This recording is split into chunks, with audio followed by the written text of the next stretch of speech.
Assalamualaikum warahmatullahi wabarakatuh. Pada kesempatan kali ini kita akan belajar modeling dengan regression ya atau regresi menggunakan dataset Abalone atau kerang laut.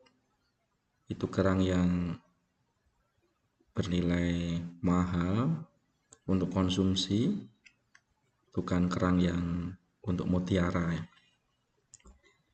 Dataset saya dapat dari sini. KEEL, Knowledge Extraction Based on Evolutionary Learning. Di sini dengan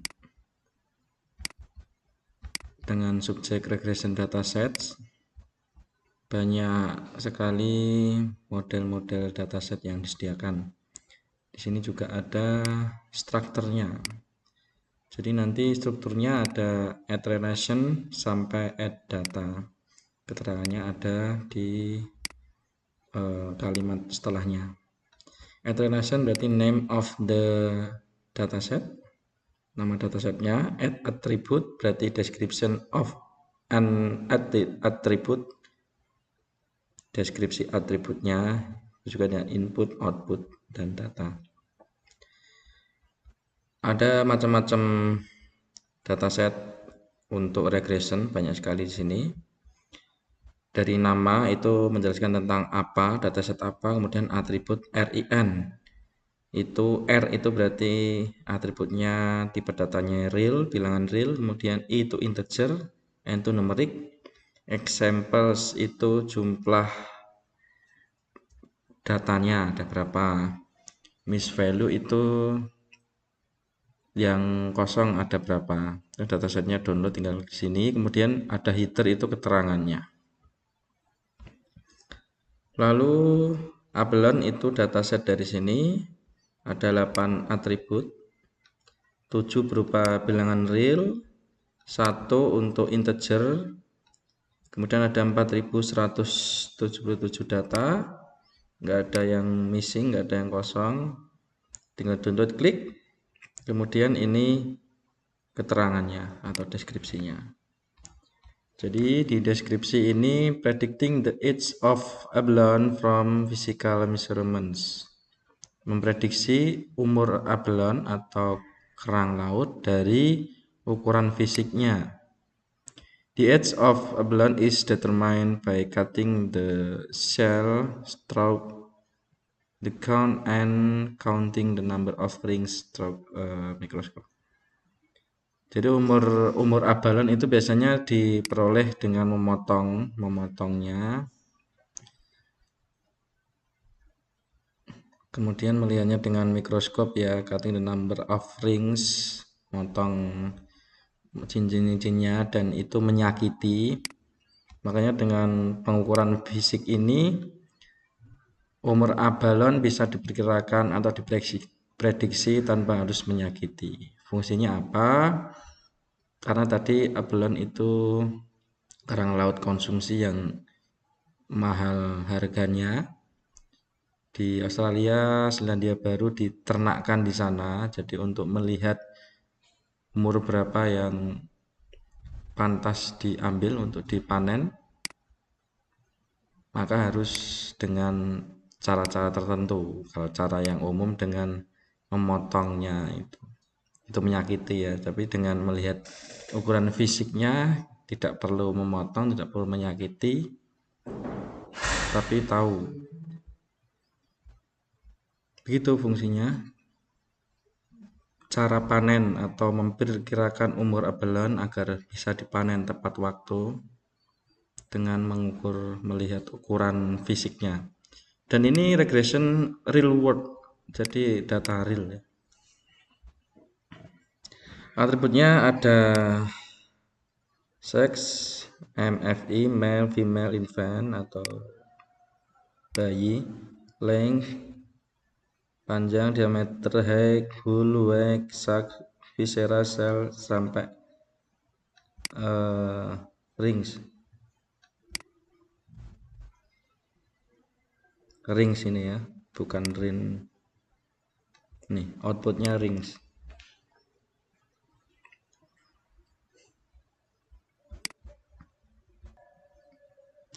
Jadi untuk memperkirakan umur dari jumlah ring tambah 1,5, nanti ketahuan umurnya berapa. Begitu pengetahuan untuk prediksi Abalone. Sekarang perhitungannya seperti apa atau modelingnya. Pertama import, kemudian data collecting masih sama, saya collect dari web ini tadi, lalu saya upload di Drive. Data yang didownload dari website ini bentuknya kebanyakan DAT. DAT itu bukan CSV seperti biasanya seperti ini. Ini harus dirubah CSV dulu. Caranya kita save as. Save as, kemudian dikasih nama Abalone, lalu ini all files, kemudian di sini udah ada sini .csv gitu, lalu di save. Hasil dari .csv save as ini nanti harus merapikan dulu di CSV-nya, karena nanti di CSV bentuknya seperti ini juga. Jadi yang di bagian input ini kita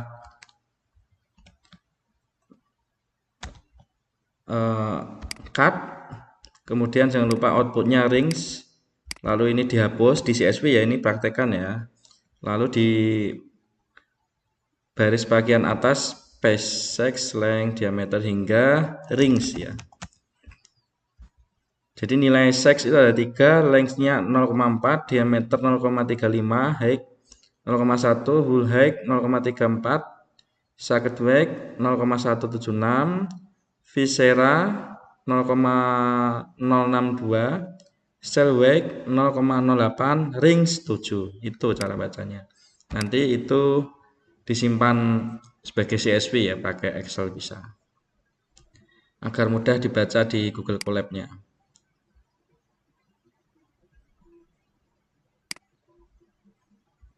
Setelah itu di-upload di Drive, kemudian dibagikan, lalu pastikan settingan bagikannya siapa saja memiliki link dapat mengakses ya. Siapa saja memiliki link sebagai editor, kemudian salin link. Dari sini di paste di sini. File ID-nya, file ID di sini didapat dari karakter ini. Di paste saja. Setelah itu di load dan ketahuan datanya seperti ini. Pastikan datanya kolom-kolomnya masuk semua ya. Lalu kita exploratory data analysis. Info dulu. Berapa baris nih? Ada 4177 baris. Lalu ini untuk melihat statistik deskriptif. Count itu jumlah datanya, min itu nilai tengah, STD itu standar deviasi. Ini untuk mengetahui sebaran data. Min nilai terendah, 25% data ada di sini, 50% data ada di sini, 79% data ada di sini, lalu max nilai tertinggi. Ini bisa untuk melihat outlier atau nilai di luar skala atau area. Biasanya terjadi karena salah input. Kemudian cek data kosong, apakah ada data kosong? Tidak ada. Lalu divisualisasikan. Ini juga bisa untuk melihat outlier.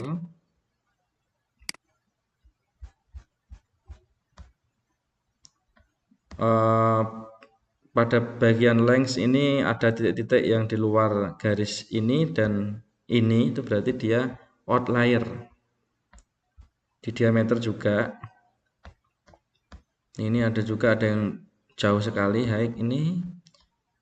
Hull height juga, hull weight, socket weight, viscera weight, dan cell weight, rings juga. Untuk rings karena atribut atribut tujuan atau target abaikan aja. Kemudian ini adalah treatment atau perlakuan untuk nilai yang ada outliernya. Berarti kan di sini ada rings ya. Rings ini berarti dikecualikan. Nilai yang outlier treatmentnya dihapus, untuk kolom rings dikecualikan, jangan dihapus outliernya. Karena kolom rings merupakan kolom atribut target, jadi jangan dihapus ya. Ditulis di sini, diketik. Setelah dihapus outliernya, divisualisasikan lagi hasilnya seperti apa. Harusnya outliernya pada hilang karena dihapus. Nah ini masih ada dikit, nggak masalah, nggak sebanyak yang tadi, diameter nggak ada. Height, full weight, circuit weight masih ada dikit, tidak apa-apa. Viscera, cell, kemudian rings memang ada, memang nggak dihapus karena rings atribut tujuan. Lanjut ke bagian df info. Ini untuk ngecek tadi setelah dihapus ada berapa ya? Tadi 4177 ya, sekarang 4024. Ya, karena dihapus tadi. Lalu duplicate, cek apakah ada data duplikat. Nggak ada. Kalau ada bisa dihapus atau imputasi. Lalu di sini visualisasi untuk melihat skew atau kemiringan. Atribut yang terlalu miring sebaiknya jangan dipakai untuk modeling. Miring, nah ini miring ke kiri, ini miring ke kiri. Ini sangat miring ke kanan, ini juga ke kanan. Abaikan yang rings. Kita bisa menilainya juga dengan df.skew yang kurang dari min 1, ini main itu sangat miring berarti ya. Ada length, diameter, height. Yang rings yang lebih dari 1 itu juga sangat miring, tapi karena rings atribut tujuan atau target, abaikan aja. Itu ada 3 yang miring.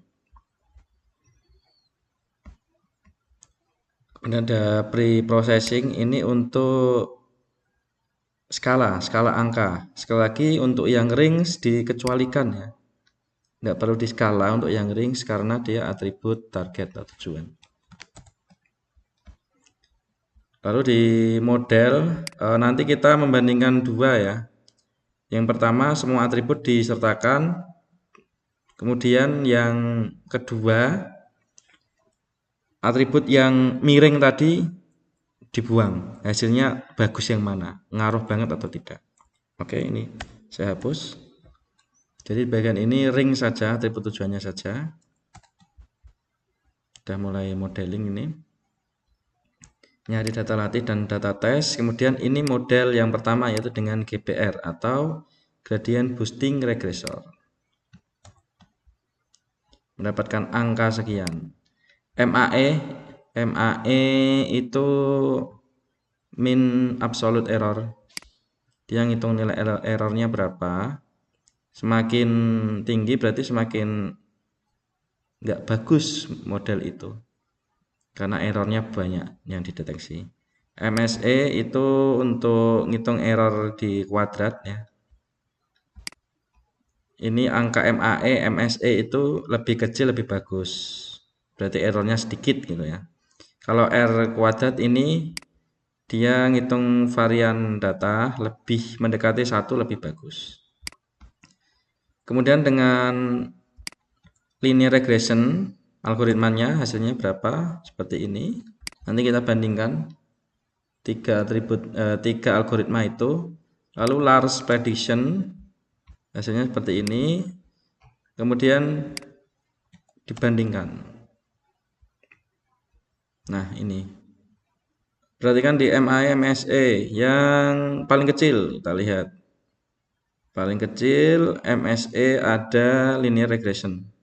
MAE malah di GBR. Di R kuadratnya yang paling mendekati 1 ada di linear regression ya. Berarti untuk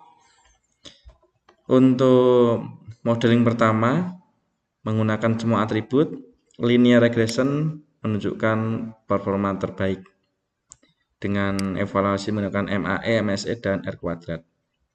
Sekarang kita coba untuk membuang 3 atribut yang sangat miring tadi. Ini saya catat dulu ya. Oh, TMD.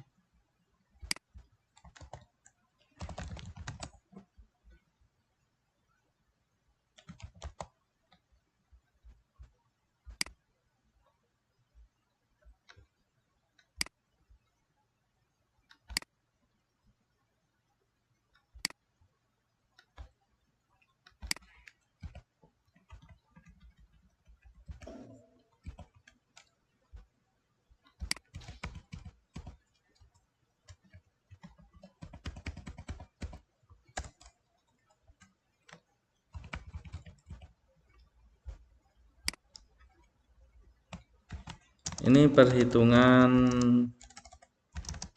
semua atribut. Di bawah saya coba membuang 3 atribut miring. Apakah performanya lebih baik atau sama saja atau malah jadi buruk? Kita lihat bersama-sama ya.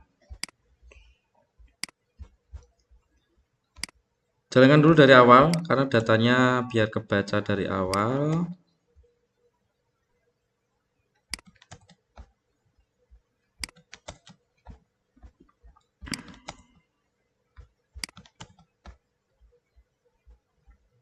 Kemudian ini masih sama.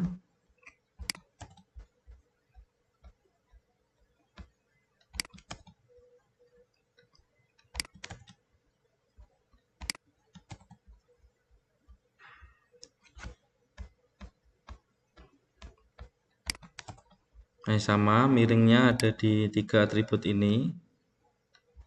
Nanti kita buang length, diameter, height. Pre-processing masih. Nah, ini bagian ini nih. Kita buang, kita drop 3 atribut length, diagram, lalu height. Jalankan. Length, diameter, height. Diameter kok diagramnya, maaf,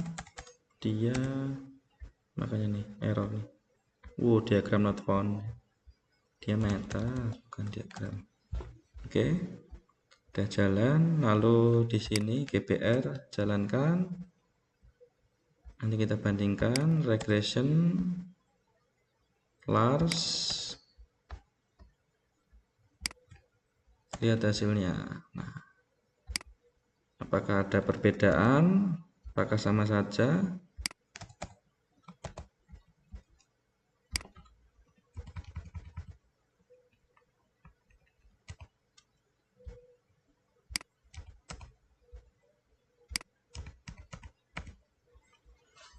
Ya, di sini ada perbedaan di linear tadi dapat 4,15 MSE-nya, di sini malah naik nih 4,28 nih. Kemudian di R2-nya 5,22. Menurun ya malah, ini naik. Ini juga naik. Jadi yang linear regression dia malah naik ya. Padahal untuk MAE, MSE dicari yang performanya terkecil atau nilainya kecil. Large cuekin aja nih malah turun tapi juga masih tinggi. Large, kemudian yang GBR, nah ini malah turun dia nih. 1,51 jadi 1,49, MSE-nya juga 4,14. R2-nya juga paling tinggi. Nah, jadi di bagian ini gradient boosting regressor dia mendapatkan performa tertinggi dengan menghilangkan 3 atribut yang miring. Jadi cukup penting untuk menghilangkan atribut yang miring.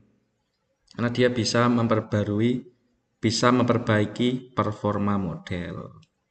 Begitu. Cukup sekian untuk pembelajaran pada kesempatan ini. Mudah-mudahan bermanfaat. Assalamualaikum warahmatullahi wabarakatuh.